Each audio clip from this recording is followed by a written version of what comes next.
নমস্কার কৃষক বন্ধুরা, আপনারা সকলেই কেমন আছেন? আশা করি আপনারা ভালো এবং খুব সুস্থ আছেন। তো আমি সচিন আপনাদের স্বাগত জানাচ্ছি রুখামাটি এগ্রিকালচার ইউটিউব চ্যানেলের পক্ষ থেকে। আমি এই ভিডিওতে আলোচনা করব আপনারা কিভাবে জমির উর্বরতা রক্ষা করবেন এবং নানা ধরনের ফসলের চাষ করেন, তাতে ফসলের পরিমাণ কিভাবে বাড়াবেন, সেই সব নিয়েই আজকের এই ভিডিওতে আলোচনা করব। চলুন তাহলে ভিডিওটা শুরু করা যাক। আমরা সকলে জানি আমাদের দেশে প্রাচীন কাল থেকে বছরের পর বছর একই জমিতে উপযুক্ত পরিমাণে সার প্রয়োগ হচ্ছে ও উপযুক্ত কৃষি পদ্ধতি অবলম্বন না করে একই ফসলের চাষ করার ফলে জমির উর্বরতা অনেক কমে গেছে। তাই জমির উর্বরতা বা ফসলের ফলন বৃদ্ধি করার জন্য উর্বরতা ও রক্ষণের প্রতি আমাদেরকে বিশেষভাবে মন দিতে হবে। তো কয়েকটি ব্যবস্থা অবলম্বন করলে জমির উর্বরতা বা মাটির উর্বরতা রক্ষা করা যায়।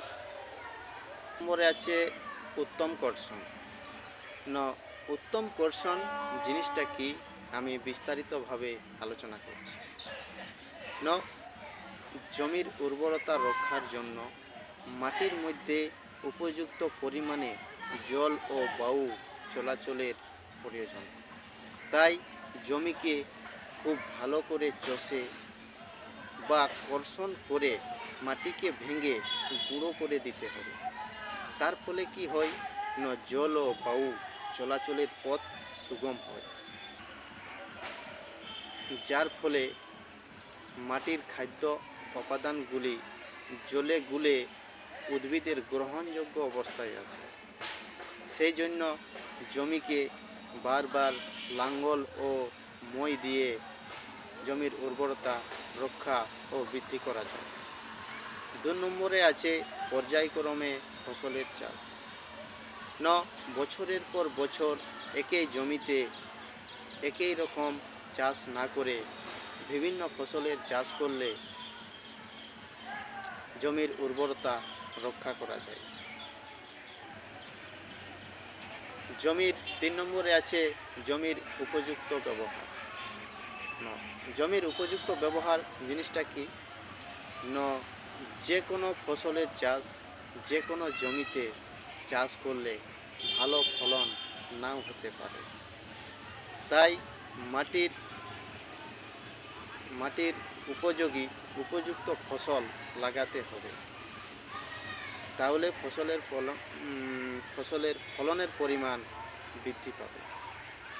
আমরা অনেক সময় মাটির গুণাগুণ বুঝতে পারি না। তাই মাটির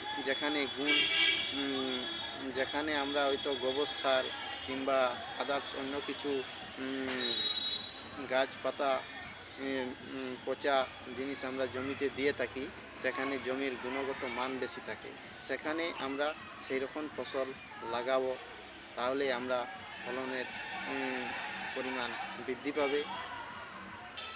তো বন্ধুরা, যে সকলগুলা আমি এই ভিডিওতে আলোচনা করলাম, সেই সকলগুলা যদি আপনারা লক্ষ্য রাখেন, তাহলে আপনার জমির উর্বরতা ঠিক থাকবে এবং ধীরে ধীরে বাড়তে থাকবে। তো আজকের ভিডিওটা এই পর্যন্তই থাক। আর যারা এই চ্যানেলে নতুন, চ্যানেলটি এখনও সাবস্ক্রাইব করেননি, ওনাদের অনুরোধ করব চ্যানেলটি সাবস্ক্রাইব করে নিতে। নমস্কার।